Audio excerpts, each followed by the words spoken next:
वो सोनप्रयाग में तबाही वाली जगह पहुंचा news one India. News one India पर तबाही की एक्सक्लूसिव तस्वीरें आपको दिखाएंगे।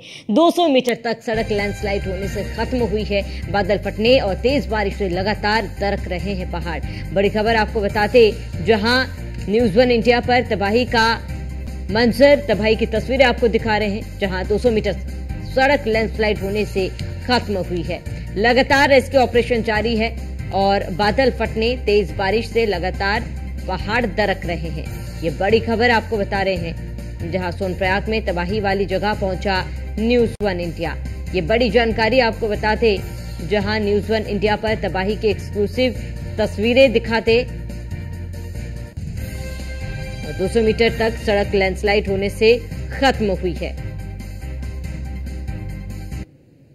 उत्तराखंड के सोनप्रयाग के तबाही के मंजर की तस्वीर न्यूज वन इंडिया अपने दर्शकों को दिखा रहा है। कहा जा सकता है जिस तरह से जगह जगहों पर बादल फटे हैं, सोनप्रयाग की अगर बात की जाए तो सबसे ज्यादा तबाही का मंजर यहां देखने को मिल रहा है। कहा जा सकता है 100 मीटर के करीब जो रोड है वो इस वक्त लैंडस्लाइड के चलते धंस चुका है। और दूसरी तरफ अगर बात की जाए तो सिर्फ भक्त और कुछ यहाँ पर पुलिसकर्मी है, लोकल के लोग हैं जो दूसरी तरफ इस रोड पर अभी भी रुके हुए हैं, इंतजार कर रहे हैं कि कब वो इसको पार करके इधर साइड आए, अपने घर की तरफ बढ़े। कहा जा सकता है जिस तरह से यहां पर बादल फटने के बाद तेज बारिश के चलते ये बड़ा हादसा हुआ है। कहा जा सकता है तबाही का मंजर इस वक्त आंखों में चुभता हुआ नजर आ रहा है। और दूसरी तरफ अगर बात की जाए तो ये तबाही का मंजर देखने को मिल रहा है। लगातार अगर बात की जाए तो रेस्क्यू ऑपरेशन जारी है। एसडीआरएफ, एनडीआरएफ की अगर बात की जाए तो यहां पर रेस्क्यू करते हुए नजर आ रहे हैं। डीडीआरएफ की बात की जाए, लोकल पुलिस की बात की जाए तो सभी रेस्क्यू ऑपरेशन में जुटे हुए हैं। अभी तक की अगर बात की जाए 6000 से ज्यादा लोगों को रेस्क्यू कर निकाला गया है। तकरीबन अगर बात की जाए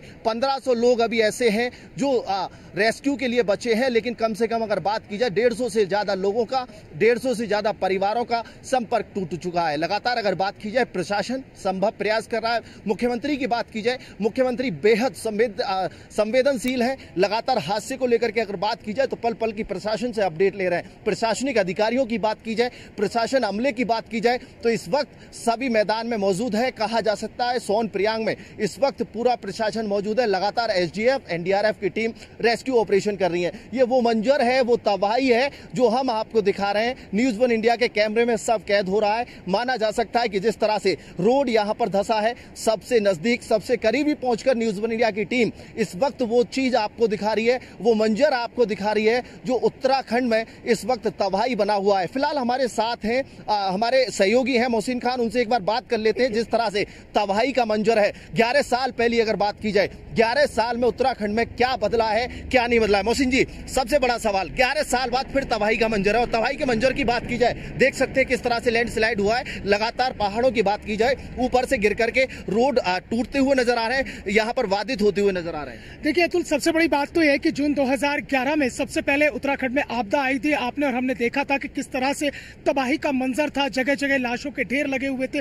तो कुल मिलाकर 11 साल बाद एक बार फिर से उत्तराखंड में तबाही आई है। और लिंचौली और भीमबली के बीच में ये जो बादल फटा, उसके बाद तेज बारिश हुई और जगह जगह जो बादल फटने से जो थे रोड ब्लॉक हो गए, कई जगह संपर्क मार्ग टूट गया। अतुल, सबसे बड़ी बात यह है कि आखिरकार ये सवाल का जवाब तलाशना होगा कि आखिरकार हर बार ही जब इस तरह से आपदा आती है तो लैंडस्लाइड क्यों होते हैं, पहाड़ क्यों दरकने लगते हैं। चूंकि हम प्रकृति के साथ खिलवाड़ कर रहे हैं, हमने जगह जगह पेड़ों का कटान शुरू कर दिया है। अगर आप ये समझिए कि अगर 100 मीटर के दायरे में अगर आप कोई पेड़ काटते हैं तो उसका सीधा सीधा फर्क जो है वो प्रकृति के ऊपर पड़ता है। और जिस तरह से कहा जाता है कि जो पहाड़ होते हैं, पहाड़ को अगर कोई थाम कर रखता है तो पेड़ की जो जड़ें होती हैं, वो जड़ें मजबूत होती हैं, वो थाम कर रखती हैं। तो सबसे बड़ी वजह तो यह है कि जैसे हमने प्रकृति के साथ खिलवाड़ करना शुरू किया, पेड़ों का कटान शुरू कर दिया, उसके बाद जब इस तरह की आपदा आती है तो ये पहाड़ दरकने लगते हैं और संपर्क मार्ग इसी तरह से टूट जाता है।